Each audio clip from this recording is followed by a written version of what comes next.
Halo teman-teman, kali ini saya akan melakukan tindakan insisi abses ya. Ini kebetulan lokasinya ada di punggung. Apa itu abses atau bisul? Ini adalah kumpulan nanah yang dikelilingi oleh dinding jaringan yang menyebabkan kemunculan benjolan yang dapat menyakitkan bagi pasiennya dan membuat pengidapnya merasa tidak nyaman.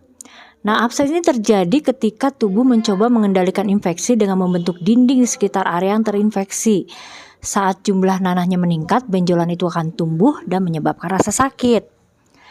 Insisi abses ini adalah tindakan di mana kita dapat mengeluarkan nanah ya pada bisul tersebut.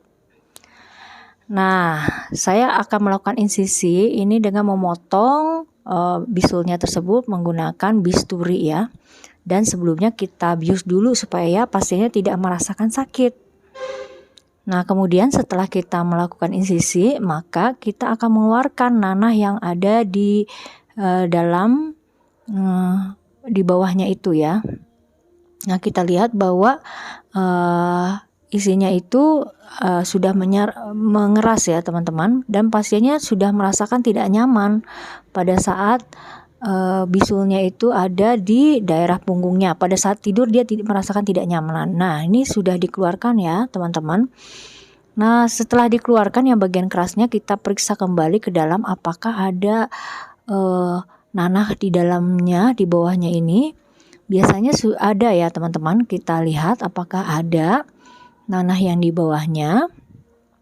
Kalau misalnya nanah di bawahnya sudah keluar, maka pasien pun akan merasakan nyaman. Nah, ini kita keluarkan. Ternyata masih ada ya teman-teman nanahnya ini ya. Nah, setelah dikeluarkan, kita keluarkan sampai benar-benar bersih ya teman-teman. Nah, setelah dilakukan pengeluaran itu ya, sampai benar-benar kita tahu bahwa nanahnya tidak ada di dalamnya. Nah, tujuan dari insisi ini adalah untuk mengeluarkan nanah pada bisul untuk mempercepat penyembuhan. Abses atau bisul yang diinsisi akan lebih cepat kering dan meminimalkan resiko infeksi. Teman-teman, tindakan ini adalah tindakan prosedur yang harus dilakukan oleh tenaga medis ya. Teman-teman tidak boleh sembarangan karena harus ahlinya untuk melakukan hal ini.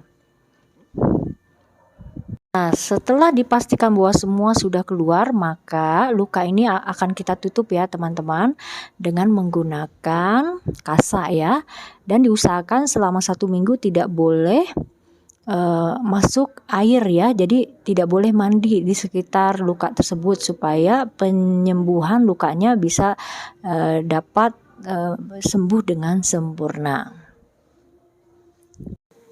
Pasien pun akan diresepkan terapi antibiotik untuk membantu tubuh melawan infeksi dan mencegah infeksi berikutnya.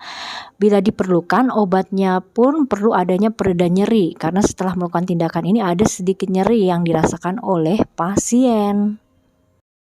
Beberapa manfaat dari insisi abses yaitu mempercepat proses pertumbuhan, yang kedua menghindari infeksi, yang ketiga mengurangi pembekakan, keempat membantu meringankan sakit atau nyeri, dan yang kelima adalah mencegah komplikasi akibat gesekan, tekanan, dan lain sebagainya. Jadi teman-teman kalau ingin melakukan insisi abses tidak perlu takut ya teman-teman, percayakan kepada ahlinya. Nah, demikian teman-teman video saya mengenai insisi abses, mudah-mudahan bermanfaat dan sampai jumpa di video berikutnya. Oh ya, teman-teman jangan lupa juga subscribe YouTube channel ini supaya saya semakin semangat untuk melakukan video-video yang bermanfaat. Oke, bye-bye teman-teman.